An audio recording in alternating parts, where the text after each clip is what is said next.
Hello and welcome to the Your Creative Mind podcast. I'm your host, Izolda Trakhtenberg. Thanks so much for taking the time to listen. Today I want to talk about something that is a little bizarre for me to even think about, and that is taking a break. What happens if even the things you love make you aggravated or make you exhausted or even make you angry? What happens when you are stretched so thin that even the activities that would normally fill you with fire and spark your joy and do all that other stuff just make you want to go take a nap? Well, that's the thing. We, I think, are wired. We're programmed to do all the things we feel like we have to do. There are people who shirk responsibilities and blah, blah, blah. I'm not sure I'm talking to them. If you're a listener of this podcast, you know that I'm constantly feeling duty-bound and honor-bound to do all the things that I'm trying to do, blah, blah, blah. So that's not really it. But if you are the kind of person who pretty consistently ends up feeling like you have to accomplish, like you have to do, like you have to achieve, like you can't let anybody down and you can't put anything down, because if you do put it down, the burden that you're carrying, you're going to let someone down, then this is for you. First of all, we have to know what is our burden. What is yours to carry? What is mine to carry?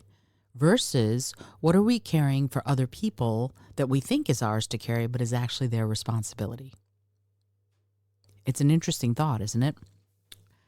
So I am the president of a local writing association, the chapter of a local writing association, and that office is coming to an end at the very beginning of June. And one of the things that's gone on is that I have found myself being, as president, responsible for a whole bunch of stuff, being that the other people involved, the other people on the board, I realize that if I email them and I say, hey, can you take care of this, even when it's their job and they're not doing it, they just don't respond. This is a volunteer position. They're all volunteer positions, and the people who don't want to respond don't respond, and that's it. And I spent a lot of time being very frustrated about that, because I was going, okay, what do I do? What do I need to do to motivate them? And you know what? I realized something else. It's not my job to motivate them. I thought it was. I thought, as the president of this association, or of this chapter of the association, that it was my job to make sure that they did their jobs. And I went, no, wait a minute. Finally, after almost a year of this, I realized, no, it's not my job. It's not my job. They're adults. They took on the responsibility. If they're living up to it, awesome. We can work together. Things will be great. If they're not living up to it, why is it suddenly my job to make sure that they do what they agreed to do? Now, on the one hand, if I were a different kind of leader or a different kind of person, I would love that. I'd be like, yes, let's motivate them. Woohoo. And I'm not that kind of leader. I am not an inspirer, if you will. I am more of a lead by example kind of leader. And so I've been working hard and putting stuff together and getting stuff done and blah, blah, blah, blah, blah. And I exhausted myself until I finally went, you know what? I can't do this anymore. And I stepped back. And it's really interesting when you are in that position and you go, oh, I'm just going to step back. I'm not going to let myself keep sitting here and being the person who's doing all the work. Now, this is not to say that no one has done any work. That is not true. Other people have done work. Have they done all that they could have been? I'm not even saying should, because should is a word that makes me twitch.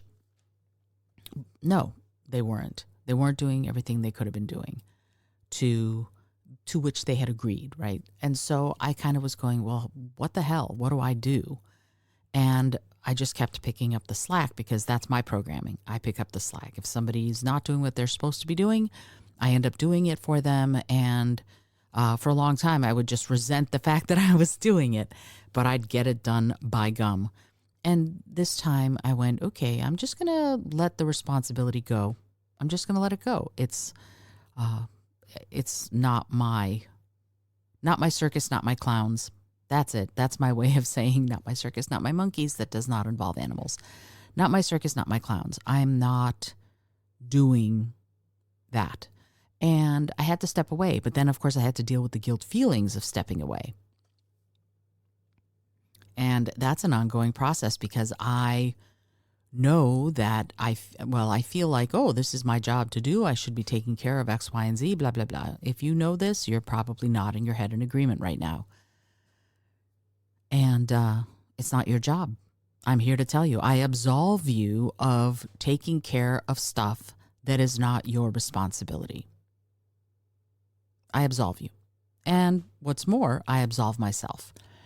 Because I let myself get so exhausted by all of the things that I was trying to do that we, as a chapter, were supposed to have been doing because we all agreed that that is what we would do, that I was shirking my writing, for example. I have not written in quite some time because I've been so busy doing so many other things.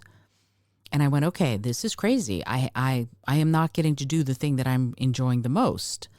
And that's nuts. I want to be writing. I'm just too exhausted to write. Now, this is not to say that this has anything or all to do with this chapter. Rather, it's me kind of going, okay, I'm exhausting myself. And I got to the point where, you know how much I love theater. If you listen to this show at all, you know how much I love theater. I got so busy that I was buying tickets I was sort of double booking myself in that I would buy a ticket to a show, forget that I'd bought the ticket to the show, and then buy another ticket to the show on a different day, and ended up giving tickets away because they're non-refundable, and I'm a moron, right? That's how it is. Sometimes you're just a moron. And I kind of went, okay, I have to let go of my preconceived notion that I'm always going to have stuff all figured out and all together, even though that's one of my points of pride in myself is that I take care of all the stuff. And interestingly, as soon as I stopped realizing or thinking that I had to take care of all the stuff, things opened up for me.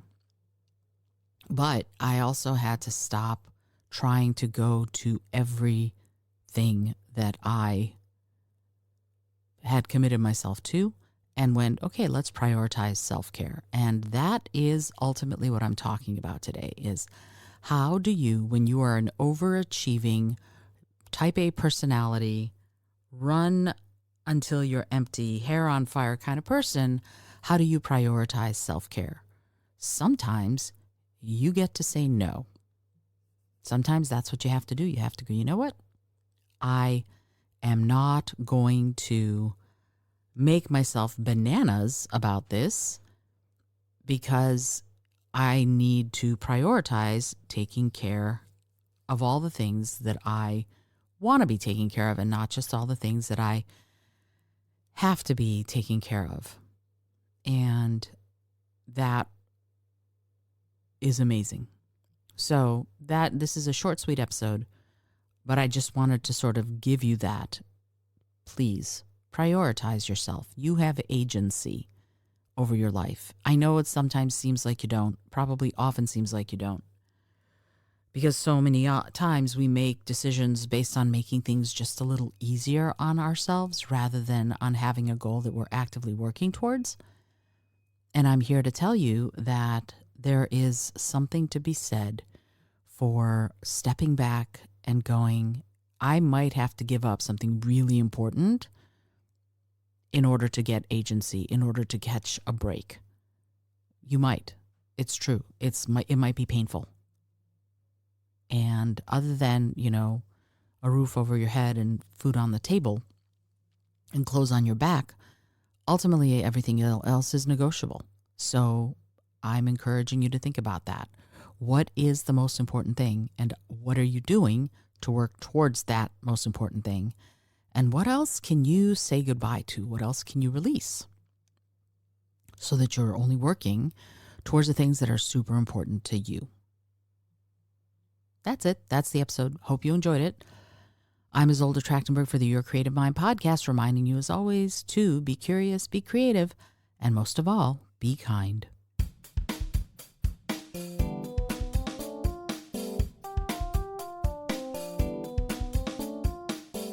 Thanks so much for joining me today. I really appreciate you being here.